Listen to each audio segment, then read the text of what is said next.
What's going on, y'all? It's your boy No Credit, and I'm back again with another one.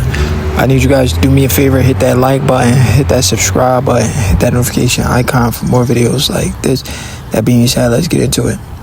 So Terence Crawford versus Israel Madrimov goes down August 3rd. Man, I wish it was sooner than August. I wish it was like June or July. We gotta wait till August, you know.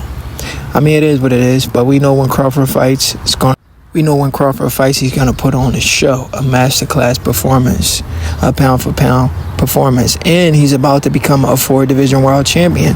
So he's easily going to get his pound-for-pound title back right after his fight in August. So we ain't worried about that. Inoue can steal the number one spot for right now, which he didn't really deserve because his last fight, he fought a guy that got knocked out by Brandon Figueroa. And Brandon Figueroa got beat up by Stephen Fulton, a guy Inoue already knocked out. So how do you get dropped by a guy who lost to Brandon Figueroa? Brandon Figueroa lost to a guy that you already knocked out in Fulton. It just doesn't add up. You know, for that performance, he should have dropped on the pound-for-pound list instead of going up to number one. But it's cool. He could stay at number one right now. But we know in August, Bud is coming back for that number one spot. Because he's looking at that. I remember when Stephen Fulton and Inoue fought. And Inoue, he knocked out Stephen Fulton in 8 rounds. And everybody was like, yo, Bud about to fight Earl. What is Bud going to do? Because this is a 50-50 fight. Can Bud outdo Inoue? Bud goes in there against a pound-for-pound top 3. Completely outdo Inoue. But now he's not fighting a pound-for-pound top 3. He's fighting a guy, Israel Madrimov. So we know it's going to be a destruction. But according to some boxing fans, they feel like this fight is going to be a lot closer than it is. Some are saying it's a cherry pick. Some are saying it's going to be closer. Some are saying Crawford's going to get knocked out. Some are saying it's going to... There's a lot of people saying a lot of stuff, is what I'm saying. But I'm about to tell y'all what I'm saying. We ain't going to worry about what everybody else is saying. We worry about what No Credit is saying today. And like I said before, I've been doing a lot of film study on Israel Madrimov. And the type of knockout that I see coming is like a David Avanesian type knockout. If you guys remember Crawford versus David Avanesian, that's how I see that fight playing out.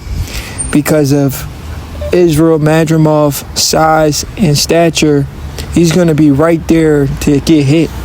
Crawford doesn't have to work too hard to hit him. He's going to be right there the whole time. See how Sean Porter's right there? That's how small Madrimov is. Look at this. All right, let's break this down. Look, this is, and let me tell y'all right now, Madrimov is not on the level of Sean Porter.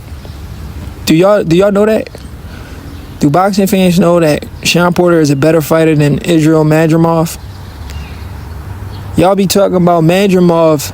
He's this decorated amateur. Madrimov has never beaten a better amateur fighter than Sean Porter. Do y'all know Sean Porter beat Alexander Usyk in the amateurs? He's about to fight for undisputed at heavyweight. Sean Porter beat Alexander Usyk in the amateurs. Sean Porter is amazing in the pros as well. A 2-time world champion. In all of his fights has been controversial except for this fight.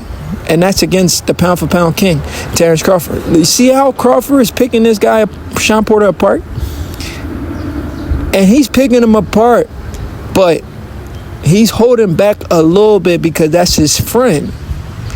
But when he heard he was down on the cards or kind of losing, that's when he turned up the gear and he went in there and he dropped Sean Porter twice in 1 round.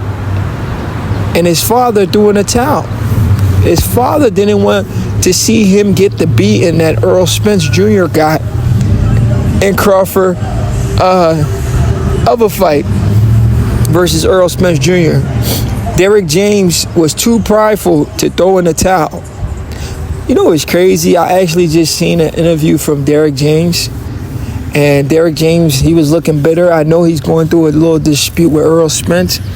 Derek James was looking bitter. He was like, the only fight for Errol right now is the Terence Crawford fight. Like, after the beating Errol Spence took, you want to see that man get beat again. I understand the man owes you money, but you want to throw him back in there again? That goes to show how much Derek James don't care about Earl right now, like, because that's crazy. And he showed that in the fight, too, because, like, what? He showed that in the fight, too, because, like, what? He let that man take the beating of his life. He never threw in the towel. And Earl probably mad about it. He should have threw in the towel. You shouldn't have let your fighter take that much punishment. That fight should have been stopped in round 5 or round 7. Those extra 2 rounds will haunt Errol Spence for the rest of his life. He may never come back the same. The beating he took, I don't know how fast he's going to be able to recover from that. Like I said in previous videos, I want to see Errol Spence versus a guy with like a 40% knockout ratio so Errol Spence can get his confidence back. I don't want to see him against anybody that's a big puncher, because I don't want Earl to take any more damage. You know, I want to see Earl come back and get his confidence up. But like I said, predictions are flying in. People are saying Israel Madrimov is going to pull off the upset. It's almost like Canelo versus Dimitri Bivol all over again. No, it's not. Dimitri Bivol has always been a sharpshooter, a solid fighter. Canelo bit off more than he could chew against Dimitri Bivol. Terence Crawford is not biting off more than he could chew against Israel Madrimov. Like I said, the best guys at 147 has always been better than the best guys at 154.